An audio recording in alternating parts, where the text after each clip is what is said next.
Welcome back, and thank you for joining me again for another episode of conversation.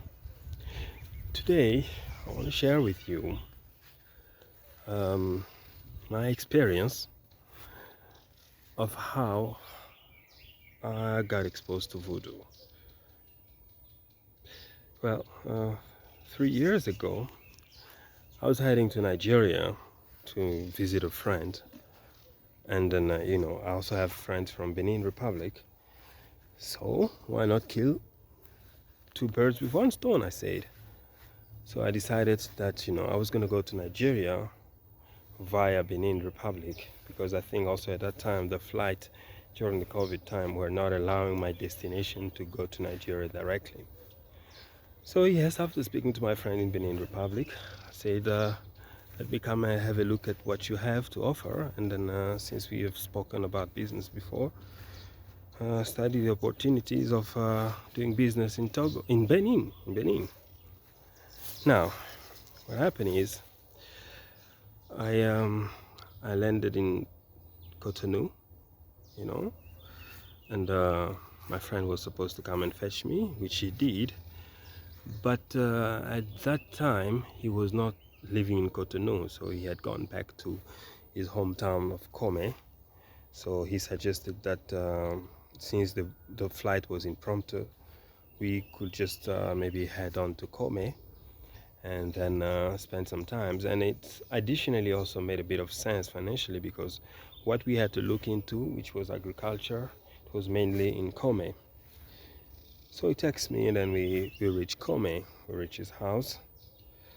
And a day before, I think he had some family issues going on, and then so I couldn't lodge with him, but he made sure that I got an accommodation somewhere else in his village, Aja. For those who know Benin and Voodoo, they can tell you a thing or two about Aja. So he takes me on a bike, and then we go to Aja, his birthplace, his village. Already on the road, I'm looking at all this forest with statues and with, like with totems and with things. And then I'm asking myself, where is this man taking me? And mind you, it was the afternoon time, really afternoon, late in the afternoon, about like 4:30, 5 o'clock. We're on a bike, we're heading to Haja, it's not really far. We reach Haja, and then it's a village, but we get into this property. Very well built property in the village. They're built with fence, with walls and everything. And then as I enter, I see all these statues around me, statues in the yard, like a statue standing there, a statue, some things like libation that were poured like on, at their feet, some, on their, like, on them, So I said, okay, so ask my friend, is this where I will be staying for the night? He says, yeah, you spend the night here. This is my uncle's house in the village. I say, where is your uncle? Oh no, my uncle does not live here. I say, okay. So your uncle doesn't live here. He's got a house here, and then there's clearly libation that is being poured here. And you want me to stay here? He says, yeah, no problem. The thing is, my uncle has never stayed here a day since he's built his house. Wait, you mean to tell me that you expect me to sleep in someone's property which he himself has never slept in because he's afraid of the voodoo? Says, yeah, he's afraid that families can maybe kill him or something. I'm like, okay, yeah, no, this does not really make any sense. I'm not saying in somebody's house when the owner himself, he's afraid of staying here, and I will be staying here alone in this whole property. He says, no, but you will not be staying alone. There are people at the back, the people who watch over the house.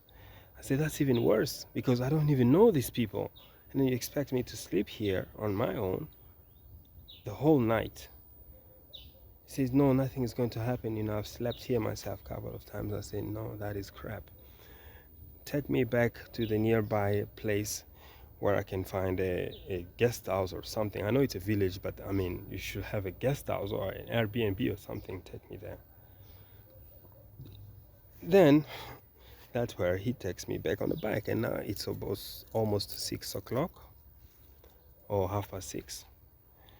And then we were on the bike, and it was a short distance. But then at that time, as the dark it was getting, the people were just coming out in numbers, out of their houses, out of the hut and stuff. And I asked my friend, where are these people going? Oh no, it's night time now. They have to go into the forest and stuff like that.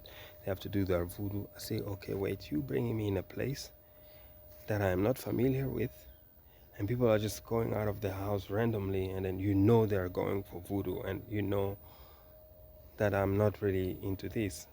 This is quite scary, man. I was very uncomfortable. But again, mind you, at that stage, I did not really understand the voodoo.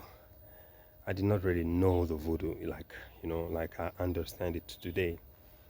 And then, yeah, he drives me to a guest house. We get into the guest house, but I was just uncomfortable the whole time, being in Aja, knowing what was happening just outside of the bed and breakfast where I was. There were people beating drums and, doing all sorts of things, and, like, it was just crazy. And then, yeah, I paid for the room. I got inside the room. I did not sleep the whole night because, obviously people were doing their things outside, and I couldn't close my eyes because in the back of my head was like, oh gosh, if I close my eyes here today, I'm going to be used as a sacrifice. So let me not close my eyes. Let me stay up until the morning. But somehow, I think about 4 or 5 o'clock in the morning, I ended up dozing off a bit. 6 o'clock, I was up. And then I walk out to the reception of the guest house, and I asked the man, like, what was the noise about, outside at night? He says, no, it's always like that, but there's a cemetery not far from here, and people were doing something, there was a funeral and stuff like that, blah, blah, blah. I was like, okay. For those who are really, familiar with Benin, they will tell you Haja, in terms of voodoo, is the place. I know there are other places, but Aja is just a beast of its own. So having spent time there, that was my first day in Benin. I was like, okay, I want to get out of here. But I didn't. If you want to find out more about what I did next, just subscribe, and then I will tell you more later on. That was my first experience with voodoo on my first day in Benin Republic, Aja. Take care.